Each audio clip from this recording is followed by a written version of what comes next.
കേരള സർക്കാരിൻ്റെ VIP പരിഗണനയിലുള്ള 2 അതിഥികൾ നമ്മോടൊപ്പം ചേരുകയാണ്. അതിരറ്റ സന്തോഷം എന്ന് പറയുന്നത് കയ്യിൽ അവരിനി താമസിക്കാൻ പോകുന്ന വീടിൻ്റെ പട്ടയം കയ്യിൽ പിടിച്ചുകൊണ്ടുള്ള ഒരു സന്തോഷത്തിലാണ് അവരുള്ളത്. എൻ്റെ പേര് അനിൽകുമാർ എന്നാണ്. വളരെ സന്തോഷമുണ്ട്, സങ്കടമുണ്ട്. അതായത് സന്തോഷം എന്ന് പറഞ്ഞു കഴിഞ്ഞാൽ എല്ലാവരും ഇതുപോലെ ഒരുമിച്ച് കാണാൻ പറ്റുന്നുണ്ട്. പിന്നെ എല്ലാവരും അടുത്തടുത്ത് തന്നെയാണ്. ചുരകമുണ്ടൊക്കെ എല്ലാവരും ഒരു കൂട്ടായ്മയായിട്ട് നിൽക്കുന്നുണ്ട്. സങ്കടം എന്ന് പറഞ്ഞു കഴിഞ്ഞാൽ എൻ്റെ കൊച്ചും എൻ്റെ അമ്മയും നഷ്ടപ്പെട്ട ഈ വീട് കൂടാനുള്ള സമയത്ത് അവർ രണ്ടുപേരില്ല എന്നുള്ളൊരു സങ്കടമാണുള്ളത്. ഇതിൽ നഷ്ടപ്പെട്ടതാണ് ഈ ദുരന്തത്തിൽ. പിന്നെ വളരെയധികം സന്തോഷം എന്ന് പറഞ്ഞാൽ സർക്കാർ ചെയ്തത് അത്രയും നല്ലൊരു കാര്യങ്ങളാണ്.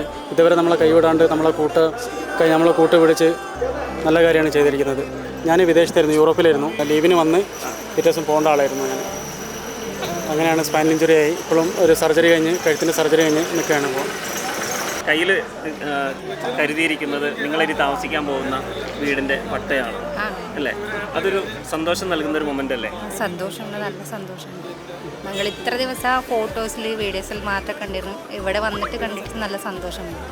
ഓരോ കുടുംബത്തിനും പറയാനുള്ളത് അവരനുഭവിച്ച വലിയ ഒരു ദുരന്തം അവർക്ക് മാത്രം അറിയുന്ന, നമ്മൾ ഒരു കഥയായിട്ടൊക്കെ കേട്ട് തള്ളാവുന്ന, പക്ഷേ അവർ അനുഭവിച്ചറിഞ്ഞ തീക്ഷ്ണമായ യാഥാർത്ഥ്യത്തിൻ്റെ ഒരു സത്യം കൂടിയാണ് അത്.